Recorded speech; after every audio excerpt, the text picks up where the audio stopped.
Praise the Lord. ஆண்டவராகிய இயேசு கிறிஸ்துவை தன்னுடைய சொந்த இரட்சகராக ஏற்றுக்கொண்ட பிள்ளைகள் எல்லாருடைய வாழ்க்கையிலும் ஏதோ ஒரு சமயத்தில் ஏதோ ஒரு சூழ்நிலையில் இடறல்கள் வந்து விடுகிறது. எப்படி? ஒரு பெரிய பிரச்சனைகள் திடீர்னு வாழ்க்கையில் வந்ததும் ஒரு செகண்டில் இடறி போயிடும். ஆண்டவர் எனக்கு இப்படி பண்ணிட்டாரே, ஆண்டவர் எனக்கு இப்படி செய்துட்டாரே அப்படின்னு சில மனிதர்கள் வழியாக சாத்தான் உங்களை இடறக்கூட செய்வான். அப்படி இருக்கும் பொழுது இந்த இடர்களில் இருந்து வெளிவருவது எப்படி?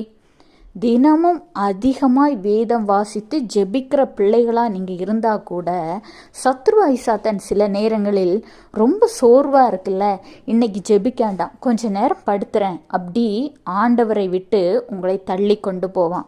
வேதம் வாசிக்க உட்கார்ந்ததும் தூக்கம் மாதிரி வரும். சரி, அசதியாக இருக்குது, கொஞ்ச நேரம் படுத்தெழும்புவோமேன்னு படுப்பீங்க. சில மணி நேரங்கள் ஓடிவிடும். வேதத்தை தியானிப்பதற்கான நேரத்தை சாத்தான் உங்களை விட்டு பிடுங்கி போடுகிறான். இப்படி உங்கள் வாழ்க்கையில் அநேக தடவை இடறல்கள் வந்து கொண்டே இருக்கிறது. இந்த இடறல்கள் வராமல் இருக்க நீங்கள் என்ன செய்யணும் தெரியுமா?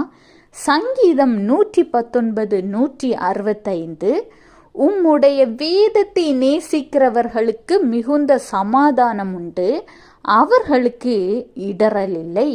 ஆமாங்க, ஆண்டவருடைய வசனத்தை நீங்கள் வாசிக்க வாசிக்க, அதை நேசிக்க நேசிக்க உங்கள் மனதுக்குள் ஒரு சமாதானம் வரும். எவ்வளோ பிரச்சனைகள், போராட்டங்கள், வேதனைகள், துக்கங்கள், துயரங்கள் இருந்தாலும் உங்கள் மனசுக்குள்ள ஒரு சமாதானம் வரும். அந்த சமாதானம் வரும்போது இடறலுக்கான வழிவாசல்களே உங்களுக்கு இருக்காது. எப்போ ஒரு குடும்பத்துக்குள்ள பிரச்சனைகள், போராட்டங்கள், சமாதானமின்மை வருகிறதோ அப்போதுதான் இடறல் வரும். அந்த இடறல் வராமல் இருக்கணும்னா, அந்த சமாதானத்தை நீங்கள் காத்து கொள்ளணும்னா, காலையிலும் இரவிலும் வேதத்தை வாசிங்க. அதிகாலையில் ஒரு அதிகாரம் வாசிக்க முடியாதா? இரவு நேரத்தில் எல்லா வேலைகளையும் முடித்து கொண்டு தூங்கும் முன்பு ஒரு அதிகாரம் வாசிக்க முடியாதா? மதியான நேரத்திலும் உங்களுக்கு ஃப்ரீயாக இருக்க நேரத்தில் கூட வேதத்தை வாசிக்கலாம். வேதத்தை வாசிக்க வாசிக்க அது ஒரு அரணை போல உங்களையும் உங்கள் குடும்பத்தையும் பாதுகாக்கும். உங்கள் குடும்பத்தின் சமாதானம் மேலோங்கும். கர்த்தர் உங்களையும் உங்கள் குடும்பத்தையும் ஆசீர்வதிப்பார்.